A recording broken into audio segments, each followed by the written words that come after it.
नमस्कार जंटू, स्वागत आपका। मैं हूं योगेंद्र। आप देख रहे हैं नारी और नारी में। आज बात करेंगे नारी सशक्तिकरण और नारी शक्ति की। महिला सशक्तिकरण की बात अक्सर की जाती है, लेकिन जब नारी अपनी शक्ति का परिचय भी देती है, और आज से नहीं, किसी भी युग में आप देख लीजिए, आज हम आधुनिक युग में हैं, लेकिन यहाँ पे भी अगर हम बात करें, भरोसे की बात है। मैं अक्सर ये बात कहता हूँ कि ईश्वर ने महिलाओं को पंख दिए हैं, आसमान दी है, उड़ने के हौसले दिए हैं, लेकिन भरोसा करिए, भरोसा तो पुरुषों को ही करना होगा। अगर हम अभी की बात करें तो ऑपरेशन सिंदूर ना केवल भारत, दुनिया में इस वक्त चर्चाओं में है, और उसमें उसकी वजह से लेकर के अगर उसके हम ये देखें कि जो कुछ उसके रिजल्ट सामने है, महिलाओं का बड़ा योगदान उसमें रहा है। और केवल हम ये नहीं कह रहे हैं कि सोफिया कुरैशी या व्योमिका सिंह ने प्रेस कॉन्फ्रेंस कर दी, क्या हुआ, ऐसा नहीं है। सिग्नल कॉस बहुत सारी ऐसे कि ये नहीं कि चलिए हमने बम डाल दिया। बहुत डिफेंस में ऐसी चीजें हैं कि जो सपोर्टिंग स्टाफ मानिए, या फिर उनको हम उस तरह से देखते हैं कि ये नहीं हो तो किसी भी ऑपरेशन का होना बहुत मुश्किल है। उस कोर में काफी महिलाओं ने काम किया, और हमारे साथ नारी में 3 महिला ऑफिसर जो रिटायर हो चुके हैं भारतीय सेना से, वायुसेना से, वो बताएंगे कि किस तरह के एक्सपीरियंस और क्या महिलाओं का योगदान ऐसे ऑपरेशंस में होता है, क्या कुछ होता है। हमारे साथ विभूति मंगल जुड़ी हुई है, जो पूर्व स्क्वाड्रन लीडर हैं, लगातार ऑपरेशन सिंदूर में हमारे साथ में है, और एक तरह से ये ऑपरेशन हमारे साथ भी जुड़ी। वो हमारे साथ पूर्व लेफ्टिनेंट कर्नल हिमांशु जी हैं, पूर्व कैप्टन श्वेता मिश्रा जी हैं। सभी का स्वागत है। मैं विभूति आपके पास में आना चाहूंगा। लगातार जन टीवी के दर्शकों के साथ आप पहलगांव की घटना के बाद से, उससे पहले से भी आप कई बार जुड़ी हैं, लेकिन ऑपरेशन सिंदूर में लगातार आपने बड़ी बारीकियों के साथ में जो चीजें गोपनीय हो सकती हैं उन्हें हमने राष्ट्रीय सुरक्षा के लिहाज से दबा के भी रखा। तो क्या अगर हम बात करें भी, ऑपरेशन सिंदूर काफी चर्चाओं में, लेकिन नारी हमारा एक ऐसा सब्जेक्ट है जिसमें हम कोशिश करते हैं कि वाकई भारत की बेटियों की जो कर रही हैं वो जनता तक जाना चाहिए। ऐसे ऑपरेशन होते हैं जिसमें क्या, अगर हम बात करें आज नारी सशक्तिकरण की, नारी शक्ति की, तो क्या रोल प्ले हो सकता है? आपकी बहुत सारे लोगों से बात भी हुई होगी। जी योगेन जी, अगर सिर्फ मिलिट्री की बात करें और फिर नारी शक्ति की बात करें, तो अगर हम आज के वातावरण में देखें तो बहुत ज्यादा डिफरेंस नहीं है। पहले फिर भी फ्रंट लाइन पे वुमेन को बिल्कुल नहीं जाने दिया जा सकता था। अब अगर मैं सिर्फ भारतीय वायुसेना की बात करूं तो ऑलरेडी फाइटर जेट स्ट्रीम में हमने लेटेस्ट जो लास्ट फ्यू कोर्सेज हैं उनमें से जो वुमेन ऑफिसर्स हैं उनको भी फाइटर जेट्स में हमने भेज दिया है। तो अगर भारतीय वायुसेना की बात करी जाए तो ऐसी कोई ब्रांच नहीं है या ऐसी कोई ड्यूटी नहीं है या ऐसा कोई मोर्चा नहीं है जहाँ पे बोला जाता है कि सिर्फ मेल ऑफिसर जाएंगे और वुमेन ऑफिसर्स नहीं जा सकती हैं। फिलहाल इस तरीके का कोई भी भेदभाव एग्जिस्ट नहीं करता है। तो अगर आप मिसाइल्स की बात करें, रडार सिस्टम की बात करें, फाइटर जेट्स की बात करें, हेलीकॉप्टर्स की बात करें, या फिर इलेक्ट्रॉनिक इंटेलिजेंस की बात करें, ग्राउंड रिकॉग्निजेंस की बात करें, ठीक है, या फिर अनमैन्ड एरियल व्हीकल्स ड्राइव करना हो, या फिर सिंपल एयरफोर्स नेटवर्क की बात करें हम, या साइबर सिक्योरिटी की बात करें, सैटेलाइट कम्युनिकेशन की बात करें, तो एवरीवेयर मेन और वुमेन साथ साथ काम कर रहे हैं। किसी प्रकार का कोई ड्यूटीज एंड रिस्पॉन्सिबिलिटीज में कोई भी डिफरेंशिएशन नहीं है। तो कभी कभार हमें बाहर ऐसा लगता है सिविल वर्ल्ड में, क्योंकि हमने अभी तक महिलाओं को बड़े पर्दों पर नहीं देखा था, अक्सर ब्रीफिंग्स में मेल ऑफिसर ही आते हैं। उसका भी एक कारण है क्योंकि बहुत टाइम से मेल डोमिनेटिंग वर्कफोर्स रही है, तो जो सीनियर लॉट है वो ज्यादातर मेल ही है। अब धीरे धीरे महिलाओं को मौका दिया जा रहा है तो आगे बढ़ रही हैं, धीरे धीरे हायर रैंक्स पे आ रही हैं। तो अभी हम आने वाले टाइम में ज्यादातर ब्रीफिंग्स में सीनियर पोजीशंस पे महिलाओं को देखेंगे, तो वो धीरे धीरे जो वर्चस्व है या जो एक भ्रांति लोगों में है कि कुछ एक रोल्स में ही वायुसेना या सेना महिलाओं को जाने देती है, नहीं जाने देती, वो धीरे धीरे टूट जाएगी। कुछ एक रोल्स हैं अभी भी जो आपको हिमांशु मैम बढ़ाएंगे कि आर्मी में फिर भी अभी कुछ रोल्स हैं जहाँ पे वुमेन को नहीं जाने दिया जाता है, और इस पे काफी अभी इस टाइम केस भी किया हुआ है महिला ऑफिसर्स ने, और लगातार इस बारे में डिबेट जारी है कि ऐसा कोई भी डिफरेंशिएशन नहीं है। अगर हम फिजिकल कैपेबिलिटी, मेंटल कैपेबिलिटी या फिर इमोशनल कैपेबिलिटीज की बात करी जाए, क्योंकि पुराने जमाने से आज तक अगर आप कोई भी युद्ध उठा लीजिए, ठीक है, चाहे आप रानी लक्ष्मीबाई का उदाहरण दें, चाहे आप किसी भी युद्ध में जाए, बड़ी ही इंटरेस्टिंग सी बात है, आप नारा किसका लगाते हैं? जय काली, जय दुर्गा, जय अम्बे, जय भवानी। ये हमारे नारे हैं जो सेना यूज करती है जब हम युद्ध में जाते हैं। तो ये तो मुझे लगता है कि over a period of time हमने वुमेन को धीरे धीरे कमजोर कहना शुरू कर दिया और घर के दायरों में बंद कर दिया। अदरवाइज फौज एक ऐसी जगह है जहाँ पे हम फिर से वुमेन एम्पावरमेंट को पिकअप कर रहे हैं और नारियां अपनी शक्ति का बहुत अच्छे से परिचय दे रही, किसी प्रकार से उनमें कोई कमी नहीं है। उनके दमखम में जो हम देख रहे हैं, इस बार हमने देखा भी। तो इस प्रकार से किसी को ऐसा सोचने की जरूरत नहीं है कि फौज में हमने नारियों को कम रिस्पॉन्सिबिलिटी दी है या फिर उनको सिर्फ बैक एंड ऑपरेशन में रखा जाता है। बिल्कुल फ्रंट एंड ऑपरेशंस का हिस्सा बनते जा रहे हैं वो। जी, कर्नल ईमान से आपके पास में आना चाहूंगा मैं। विभूति एक बात अक्सर कहती हैं, वो मैं आगे ऐड करता हूं कि मशीन को ये नहीं देख के चलती कि मेरा सवार है, मुझे ऑपरेट करने वाला पुरुष है या स्त्री है। ये तो हम लोग देखते हैं कि अच्छा ये तो पुरुष है, ये इतनी हैवी गाड़ी आदमी चला सकता है, लड़कियां नहीं चला सकते, लेकिन अब सब कुछ हो रहा है। आपका लंबा एक एक्सपीरियंस है। अगर अभी की हम बात करें, बॉर्डर पे देखिए बीएसएफ की भी चलिए हम बात कर लेते हैं, तो लड़कियां पूरी मुस्तैदी के साथ में, अगर पुरुष जवान जो काम कर सकते हैं वो सारे काम वो कर रही है।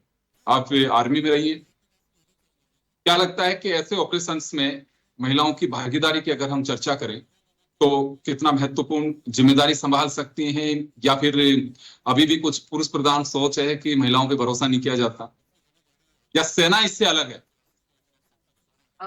Yogendra ji, thank you for your question. मैं और श्वेता मैम दोनों ही ऑर्डिनेंस से हैं और हमने कारगिल युद्ध देखा है। सन 99 में जब कारगिल युद्ध हुआ था तो मैं अपनी यूनिट के साथ मूव की थी और तब किसी ने ये नहीं कहा था कि ये एक लेडी ऑफिसर है और इनको आगे नहीं जाना चाहिए। I was a young officer of 23 years old और तब मेरी कैपेबिलिटी पे मेरी यूनिट ने, मेरे जेओसी ने भरोसा किया था और तब से अब तक तो एक लंबा समय बीत गया है। इनफैक्ट मैं कोट करना चाहूंगी, एक हम उस समय उसके बाद में अफगानिस्तान में हमारा जो डेलीगेशन जाता है, यूएन पीस कीपिंग मिशन जो जाता है, उसमें एक तब कैप्टन मिताली मधुमिता थी जिनको बाद में सेना मेडल भी मिला है।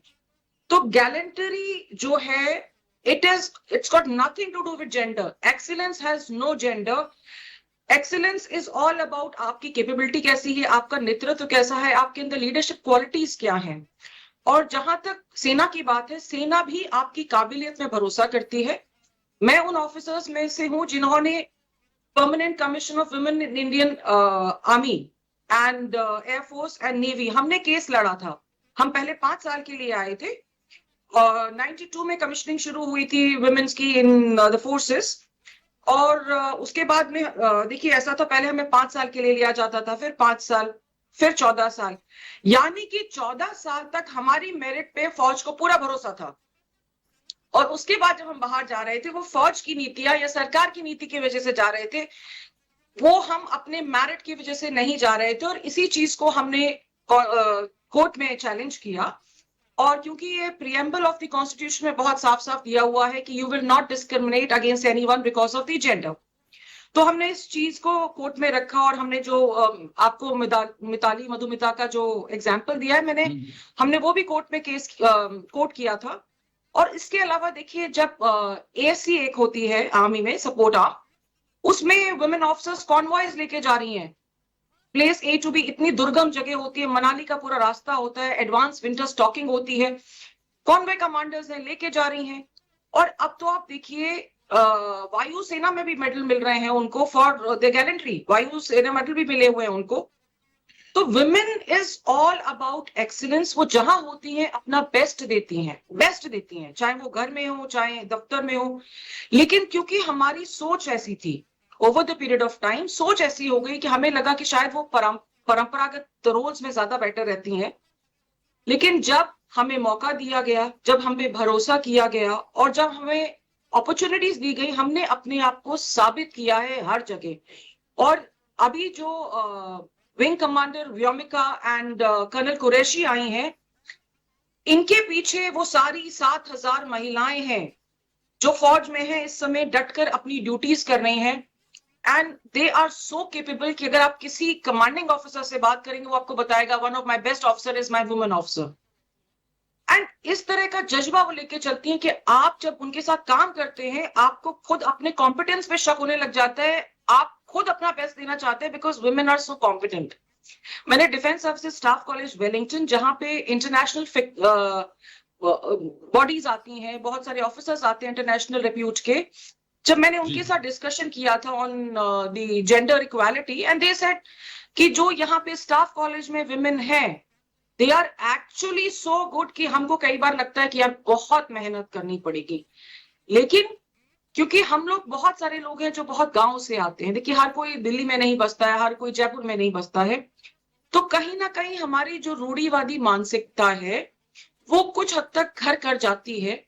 लेकिन जब आपको लगता है कि सामने वाला ऑफिसर केपेबल है तो आप जेंडर नहीं देखते हैं। और फौज की सबसे ब्यूटीफुल बात यही है, फौज सैल्यूट्स मेरिट नॉट जेंडर। बिल्कुल। आप सही कह रहे हैं कि एक सोच जो है, इसी वजह से मैंने कहा कि कुछ चीजें ऐसी हैं, हमने बहुत देखा है, मैंने डिफेंस के कुछ ऑपरेशंस वगैरह भी मैंने कवर किए हैं, वहां पे भी हम कई बार देखते हैं। लेकिन आप लोगों की मैं जुबानी हमारे दर्शकों को दिखाना चाहता हूं कि ऑपरेशन सिंदूर हो चाहे दूसरे हो, ये तो चले एक ऑपरेशन है, युद्ध कारगिल का एक युद्ध की तरह ही सारी चीजें रही। श्वेता मिश्रा जी के पास में जाना चाहूंगा। मैम, आपके पास में आना चाहूंगा, जब आप डिफेंस में थी उसके बाद की 2 कड़ियां आप देख रही हैं, कर्नल हिमांशी और हमारे साथ में विभूति हैं जुड़ी हुई, क्या अंतर पा रही हैं? पहले गिने चुने लोग महिलाएं दिखाई देती थी, आज अगर आप देखें तो पूरा बॉर्डर संभाल रही हैं, ऑपरेशंस की कमान महिलाओं के हाथ में, तो कितना अंतर है? पहले सोच आप जैसे लोगों ने बदलने की कोशिश की कि पहले कुछ महिलाएं, उसके बाद में कुछ से और कुछ, फिर ज्यादा महिलाएं, अब कुछ 7,500 के आसपास डिफेंस में अपनी सेवाएं महिलाएं दे रही हैं, तो उस दौर में आज के दौर में अंतर कह सकते हैं हम? धन्यवाद योगेंद्र जी इस प्रोग्राम में बुलाने के लिए और मुझे बोलने का मौका देने के लिए। आपने कहा पहले यूनिट में महिलाएं दिखाई देती थी। योगेंद्र जी, जब मैंने ज्वाइन किया था तो यूनिट में भी महिलाएं नहीं थी। इनिशियल मोस्ट बैचेस में ज्वाइन किया था तो जहां भी हम जाते थे, या तो उस यूनिट में हम पहले पोस्टेड हैं या उस अपॉइंटमेंट पे पहली महिला है, तो एक शक की दृष्टि से देखा जाता था कि ये तो पहली बात तो जब आप ज्वाइन करते हैं, यंग होते हैं, अर्ली 20s में, आप सभी ने बताया अपना एज, तो अर्ली 20s में आप ज्वाइन करते हैं तो पहले ही शक है कि आप इतने यंग हैं, आप कर, ऊपर से आप महिला हैं और पहले इस ऑर्गेनाइजेशन में कभी किसी ने महिला को वर्दी में नहीं देखा, महिला को आसपास काम करते ही नहीं देखा, तो शक की दृष्टि से देखा जाता था। हर काम, हर मूवमेंट आपका स्क्रूटिनाइज किया जाता था कि एक, और सीधी सी बात है कि हाँ, ये पुरुषों की दुनिया थी और उनको विश्वास ही नहीं था कि ये कर पाएगी, और एक तरह से मन भी नहीं था कि महिलाएं आए, तो उस तरह से भी हर दिन आर्ग्यूमेंट और हर दिन उनको कन्विंस करना कि हाँ मैं कर सकती हूँ। तो ये एक लड़ाई हमारी रही, और हिमांशी ने बताया कि कोर्ट में भी हमने आगे जाके परमानेंट कमीशन की लड़ाई लड़ी। तो आज मैं कहती हूँ, मैं आभार व्यक्त करती हूँ कर्नल सोफिया कुरैशी का, विंग कमांडर व्योमिका का, और उनके साथ जितनी भी लेडी ऑफिसर्स हैं, महिला अधिकारी हैं जो इस ऑपरेशन सिंदूर में जिन्होंने पार्टिसिपेट किया और एक्सेल किया, मैं आभार व्यक्त करती हूँ उनका कि उन्होंने इतनी अच्छी रेपुटेशन महिला अधिकारियों की बनाई, क्योंकि हमने इस हक के लिए लड़ाई लड़ी थी। हमने कहा था कि विमेन को लीडरशिप रोल में जाने दीजिए, हम लोग नहीं जा पाए लेकिन उनको जाने देना चाहिए। इस पर हमने लेख लिखे, आपके जैसे टीवी चैनलों पे आकर बात की, कोर्ट में लड़ाई लगी और दुनिया को कन्विंस करने की कोशिश की थी कि विमेन को लीडरशिप रोल दीजिए, वो उनको देंगे तो वो उसी तरह परफॉर्म करेंगी या उससे बेहतर परफॉर्म करेंगी जैसे कि मेल ऑफिसर्स करते हैं। और आज जब ये एग्जाम्पल दिया गया, ऑपरेशन सिंदूर में सबसे पहली ब्रीफिंग महिला अधिकारी कर रही थी, तो बड़ी खुशी हुई, बड़ा सेटिस्फैक्शन हुआ, एक जीत का अनुभव हुआ। और ये जो एग्जाम्पल है, जो 2 महिलाएं जो कर्नल सोफिया कुरैशी और विंग कमांडर व्योमिका थी, ये जब ब्रीफिंग कर रही थी, ये एग्जाम्पल योगेंद्र जी ये सिर्फ इंडिया की महिलाओं के लिए नहीं था, विश्व की महिलाओं के लिए था। ऐसा इंसिडेंट, ऐसा प्रेसिडेंस कहीं नहीं है विश्व में, जब इतने बड़े लेवल पर ऑपरेशन हुआ, वो भी इतना सक्सेसफुल, इतने प्रिसीजन से हुआ, इतने कैलिब्रेटेड तरीके से हुआ, मेजर्ड तरीके से हुआ, और उस सक्सेस की बात करने के लिए सामने बैठाया गया 2 लेडी ऑफिसर्स को, प्रूव किया कि अगर आपको उचित मौके दिए जाएं, अपॉर्चुनिटी दी जाए, तो आप असाधारण काम कर सकती हैं। ये बात प्रूव हुई ऑपरेशन सिंदूर से। यहां मैं ऑल्सो ऐड करना चाहूंगी कि ये सिर्फ एक कोर्ट केस और हमारी आपस की लड़ाई नहीं थी, ये ओवरऑल पॉलिसीज रही पिछले कुछ सालों में गवर्नमेंट की, जो बड़ी खूबसूरत रही। नारी शक्ति को सम्मान देना है, अभी पिछले साल जो रिजर्वेशन बिल आया पार्लियामेंट में, महिलाओं को 33% रिजर्वेशन है, ये सब ना सिर्फ स्पेसिफिक ऑर्गेनाइजेशंस में या स्पेसिफिक रोल्स में उनको एनकरेजमेंट देता है, पर एक माइंडसेट को प्रमोट करता है। जो आसपास की महिलाएं हैं उनको समझ में आता है कि हाँ, हम कर सकते हैं। वो लोग, हम ट्रेडिशनल हाउस होल्ड्स हैं, typical male dominated house holds हैं, तो एक डाउट रहता है कि हाँ, महिलाएं घर संभालेंगी, महिला किचन संभालेंगी, बच्चे संभालेंगी, साफ सफाई करेंगी, वो एक माइंडसेट रहता है। लेकिन जब, और यही जो अपनी माताओं को देखती हैं छोटी लड़कियां, तो उनको लगता है कि समवेयर हमारा फ्यूचर यही है। लेकिन अब जब मीडिया बम्बार्डमेंट होता है और आपके जैसा इतना शानदार कार्यक्रम होता है, जहां हम जैसे जो महिलाएं जिन्होंने आर्मी, नेवी, एयरफोर्स में सर्व किया है, उनको जब छोटी लड़कियां देखती हैं तो उनको एनकरेजमेंट मिलता है। तो ये सर्टेनली एक बहुत अच्छा प्रेसिडेंस है। मैं यहाँ पर एक चीज और ऐड करूंगी योगेंद्र जी, थोड़े सेकंड और लूंगी। कल ही मैं एक कॉलेज के स्टूडेंट की, दिल्ली यूनिवर्सिटी की बात कर रही थी, और उसने कहा कि आप तो फिट, मैं ईश्वर की दया से काफी लंबी हूँ, हाइट में 5'8" हूँ, तो उन्होंने कहा आप इतनी लंबी हैं और आप फिजिकली फिट रही हैं स्पोर्ट्स वाइज, तो लेकिन मैं ऐसी नहीं हूं, तो मैं कैसे ज्वाइन कर लूं आर्मी? आप तो कर सकती थी क्योंकि आप फिट थी कॉलेज में। रियलिटी ये है योगेंद्र जी कि जब टेस्ट होता है, तो आपके एकेडमिक टेस्ट होते हैं स्टूडेंट के, जो यंग लड़कियां जो ज्वाइन करना चाह रही हैं या जिनके ड्रीम है आर्मी, नेवी, एयरफोर्स ज्वाइन करने का, उनको मालूम होना चाहिए कि आपको फिजिकली फिट होने की जरूरत नहीं है। आपका पोटेंशियल देखा जाता है कि अगर आपको ट्रेनिंग दी तो क्या आप फिट हो जाएंगी कि नहीं। आपके टेस्ट के दौरान ये देखा जाता है, और आप में विल टू विन है कि नहीं है, पॉजिटिव एटीट्यूड है कि नहीं है, ये देखा जाता है कि आप युद्ध या ऐसी क्राइसिस वाली सिचुएशन में आई तो क्या आप जीत पाएंगे कि नहीं। मेंटल एबिलिटी ये चेक की जाती है, और उसके बाद ट्रेनिंग दी जाती। तो यंग लड़कियों को मेरा मैसेज है कि अगर एस्पिरेशंस हैं तो ज्वाइन कीजिए। जी मैम, उसका उदाहरण है, अभी हमारे साथ विभूति बैठी हुई है, बिल्कुल राजस्थान के गांव से निकली हुई बच्ची है, जिसके लिए कोई सोच भी नहीं सकता कि साइकिल चलाएंगे तो भी लोग देखेंगे गिर जाएगी, हाथ पांव तोड़वा लेगी, क्या कर रही है, जिसने हेलीकॉप्टर्स उड़ाए हैं। तो ये उसी गांव से निकली, लेकिन विल पावर मजबूत थी कि मुझे करना है तो करना ही, और करके आई है। विभूति, मैं सही कह रहा हूँ आपके लिए? Yogendra ji, thank you so much. और मैं मतलब दाद देना चाहूंगी सबसे पहले तो, thank you so much Shweta ma'am और उनके पैरेलल बैचेस का, क्योंकि उन्होंने ने हम लोगों के लिए एंट्री बहुत आसान कर दी। जब हम लोग यूनिट गए तो एक बेसिक लेवल ऑफ एक्सेप्टेंस था, at least not in flying squadrons, but जो हमारा सपोर्ट फंक्शंस है वहां एक एक्सेप्टेंस था कि जैसे मैम ने बोला, इन लोगों को बहुत जूझना पड़ा। हिमांशी मैम जब गए तो इन लोगों को बहुत फाइट करना पड़ा कि ऐसे कैसे आपने 5 ईयर 10 ईयर तक पोटेंशियल देखा, 14 ईयर तक पोटेंशियल देखा, एंड सडनली यू थिंक कि हमारा पोटेंशियल खत्म हो गया आफ्टर 14। जबकि 5 ईयर और 10 ईयर के बीच का जो एक महिला के पीरियड का टाइम होता है सर्विस का, वो बहुत क्रूशियल होता है। वो मदर बनती है, हाउस होल्ड चोर्स उसको करने होते हैं, काफी रिस्पॉन्सिबिलिटीज आती है, वहां पे उसके पोटेंशियल में कोई प्रॉब्लम नहीं है। बाय द टाइम उसका 14 इयर्स का सर्विस होता है, जब उसके बच्चे भी सेट हो जाते हैं, house hold everything it starts running on their own, और अब वो और ज्यादा एम्पावर्ड है, वो अपना ज्यादा फोकस काम पे कर सकती है। उस एज में आके हम सडनली बोल देते हैं कि नहीं ना, यू आर नॉट फिट। तो इन लोगों ने वो लड़ाई करी। मेरे लिए जो मुश्किल पार्ट था, एक तो जैसा आपने बोला, गांव से घूंघट से हवा तक का सफर की, गांव में सब घूंघट करते हैं। मैं पहली लड़की हूँ अपने घर से जिसने डिसाइड किया कि मुझे जॉब करनी है, और जॉब भी ऐसी की जहाँ पे मतलब ना आप बंदूक चलाते हैं, हेलीकॉप्टर्स की बात करते हैं और इतनी ऊंची आवाज में बात करते हैं, जहाँ आप मेन को कंट्रोल करते हैं, वो भी ऐसी जगह जहाँ पे आप आदमियों की तरफ गर्दन उठा नहीं सकते और हमेशा अपने आप को ढक के रखना, बहुत बड़ी बात थी। पर माँ बाप ने साथ दिया, और धीरे धीरे इसी तरीके से हमें ये जो हमारे ऊपर जबरदस्ती की बाउंड्रीज लगाई हुई हैं, मुझे लगता है हम धीरे धीरे ब्रेक कर रहे हैं। जैसे एक आपको बात बताती हूँ, मैं मैम ने इनिशियली सारे यूनिट्स में जाके ये बैरियर ब्रेक किए तो सपोर्ट फंक्शंस इजी हो गए। बट जब मैं एयरफोर्स में गई तो मैं पहली लेडी ऑफिसर थी, महिला अधिकारी थी, जिसको उन्होंने एक फ्लाइंग ट्रेनिंग यूनिट में भेजा। जब मैं वहां गई तो वॉशरूम भी नहीं था, एंड लोग बड़ा अचकचा गए कि ये जो 22-23 साल की लड़की है, इसको सडनली ट्रेन करके उन्होंने भेज दिया और ये हमें बता रही क्या करना है, क्योंकि उन्होंने कभी किसी महिला अधिकारी के नीचे काम नहीं किया, पूरे यूनिट में कोई महिला नहीं है। और काफी मुश्किल रहा, बट 1.5-2 साल के भीतर भीतर वो सारा इंफ्रास्ट्रक्चर चेंज हुआ। कुछ गलती मैं बोलती हूँ उन लोगों की है, उन्होंने देखा नहीं, बट ठीक है, थोड़ी माफी इसलिए भी दे देते हैं क्योंकि उन्होंने कभी देखा नहीं।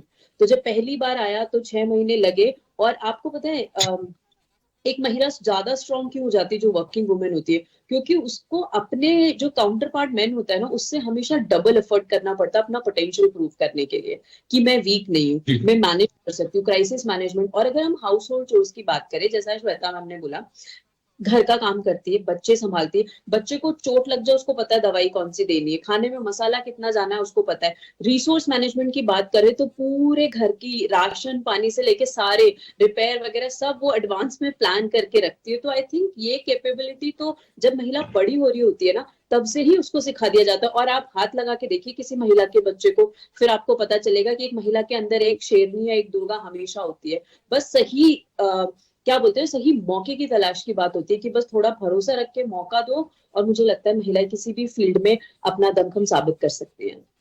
देखिए, महिलाएं शेर नहीं होती है तो हर इंसान को पता है, जो पति होते हैं, घर के लोग होते हैं, बात है कि वो जाहिर नहीं होने देते हैं। शेरनी से कौन टक्कर ले सकता है, ये बात तो आप सही कह रही हैं। मैं हिमांशु जी के पास में जाना चाहूंगा।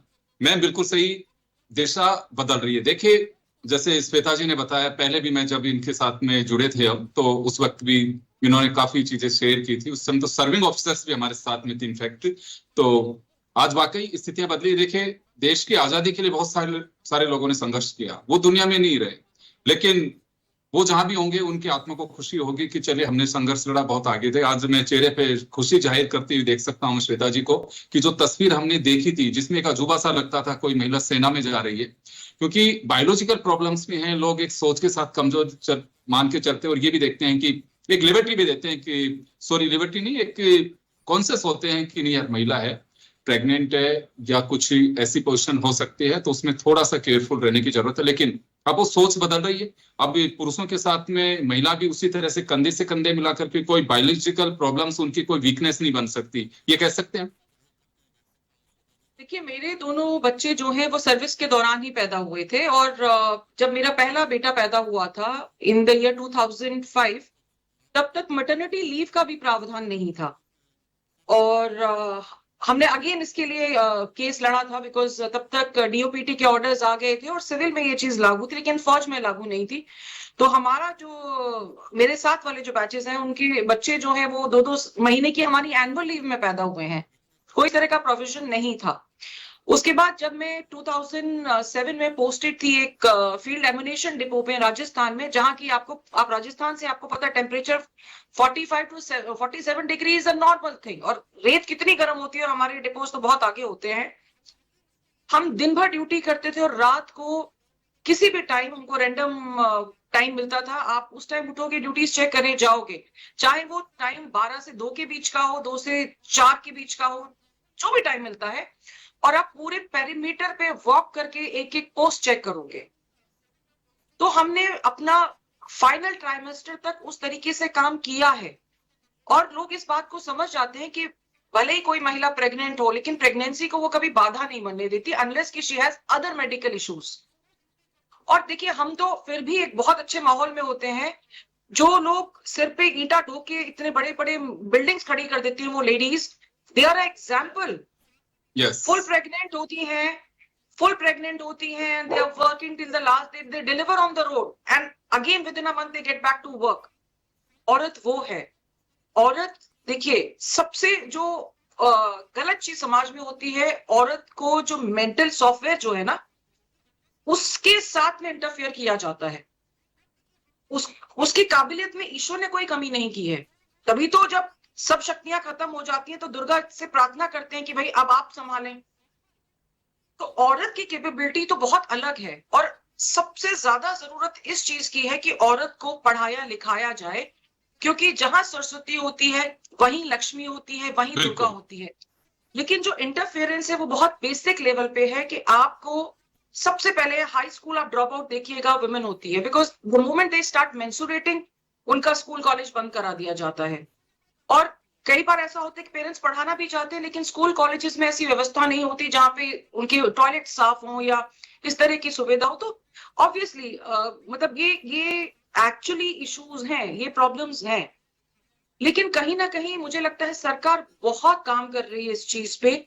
अब जिस तरह की योजनाएं चल रही है सरकार की तरफ से, इट इज कमेंडेबल, लेकिन फिर भी मुझे लगता है कि हर एक भारतीय तक वो नहीं पहुंचा है, हर एक स्कूल में नहीं पहुंचा है, क्योंकि कई जगह ऐसा है कि अभी भी स्कूल के लिए चल के जाना पड़ता है। लेकिन फौज में क्या है कि फौज में अब एक्सेप्टेंस आ गया है, क्योंकि मैटरनिटी लीव आ गई है, आपके पास फरलो का ऑप्शन होता है, तो आप कहीं ना कहीं अब इन चीजों को संभाल पाते हैं।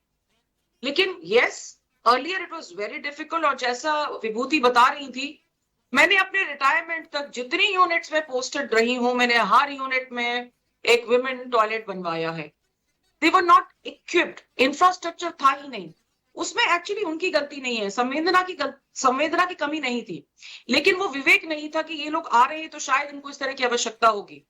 Essentially it was a male dominated field. लेकिन जब आप वहां होते हो तो आप ये एक्सपेक्ट नहीं कर सकते कि कोई और आपके लिए ये करेगा। आपको खुद एज अ लीडर वो इंफ्रास्ट्रक्चर अपने लिए और आने वाली पुश्तों के लिए क्रिएट करना होता है, जो हम लोगों ने किया है। आई एम वेरी प्राउड कि अगर आज हम जब अपने यंगस्टर्स से मिलते हैं तो वो लोग इस चीज को मानते हैं और बहुत इस चीज पे गर्व महसूस करते हैं कि जो हम लोगों ने नींव रखी और ईंट ब ईंट हम लोगों ने जो इमारत खड़ी की है, आज वो उस इमारत के नीचे अपने आप को बहुत सशक्त महसूस करते हैं।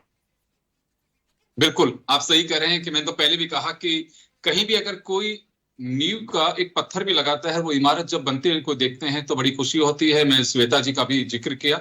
मैं थोड़ा सा बताना चाहूंगा कि ऑपरेशन सिंदूर का सबको मालूम है कि पहलगांव की जब 22 अप्रैल को जो घटना हुई थी उसके बाद में, क्योंकि वो एक टारगेटिंग किलिंग थी कि पुरुष को और किसी महिला के सामने, बच्चों के सामने अगर किसी की हत्या की जाती है तो आप अंदाजा लगा सकता है कि क्या विचलित इंसान होता होगा। जीवन में कभी भुलाया नहीं जा सकता कि वो सीन कोई भूल नहीं सकता। एक एक्सीडेंट को नहीं भूलते हैं कि जिसमें होता है कि चलिए गाड़ी का एक्सीडेंट हो गया, ये जिसमें किसी के सामने अपने पति को, किसी के भाई को, किसी के पिता को शूट किया गया हो, वो हम भूल नहीं सकते। और सिंदूर नाम इसी वजह से रखा। और योमिका सिंह विंग कमांडर और कर्नल सोफिया, उनको जब बैठा है तो निश्चित रूप से मैं श्वेता जी से ये एक्सपीरियंस जरूर शेयर करना चाहूंगा, क्योंकि विशेष रिक्वेस्ट पे हमारे साथ विभूति उस दिन जुड़ी थी। और जो फैक्ट्स आप देख पा रहे हैं, इन्होंने उसी वक्त भी कहा था कि बड़ी खुशी है और हम कोशिश करेंगे कि अगर ये मौका हमें वापस से मिलता है, गवर्नमेंट देती है किसी भी परिस्थिति से लड़ने के लिए, तो हम लोग वापस से ज्वाइन कर सकते हैं।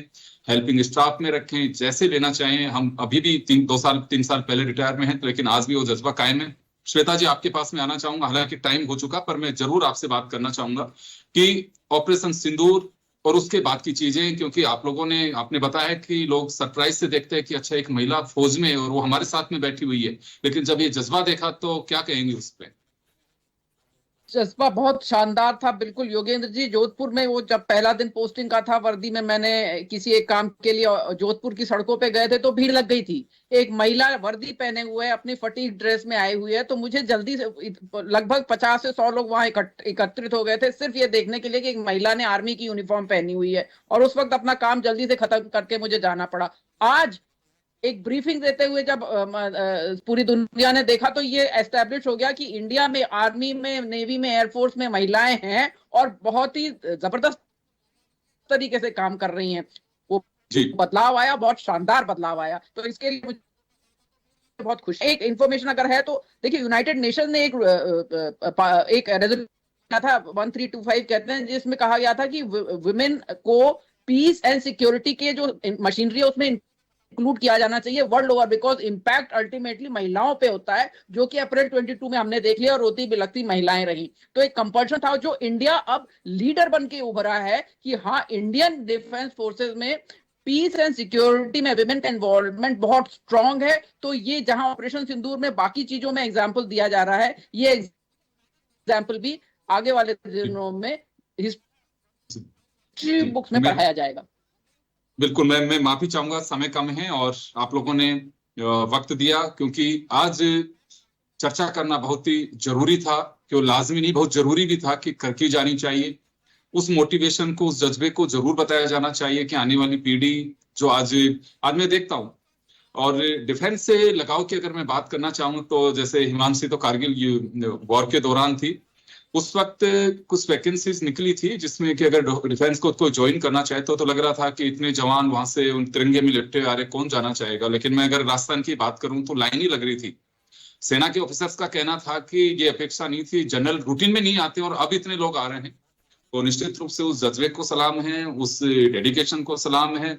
और हम मानते हैं कि एक रेस्पेक्टेबल जॉब आज भी लोगों की नजर में है, केवल पैसे कमाने की वजह से नहीं लोग चाहते हैं। तो उन बेटियों को भी हम सलाम करते हैं। और ऑपरेशन सिंदूर की जो सफलता रही, जिसका आज भी डंका पूरी दुनिया में है, वो निश्चित रूप से इस जज्बे की ही देन है जो फील्ड में उतरते हैं और उस मकसद को धरातल पे उतारते हैं। आप सबको एक बार फिर से सैल्यूट, और नारी में इतना ही, दीजिए इजाजत।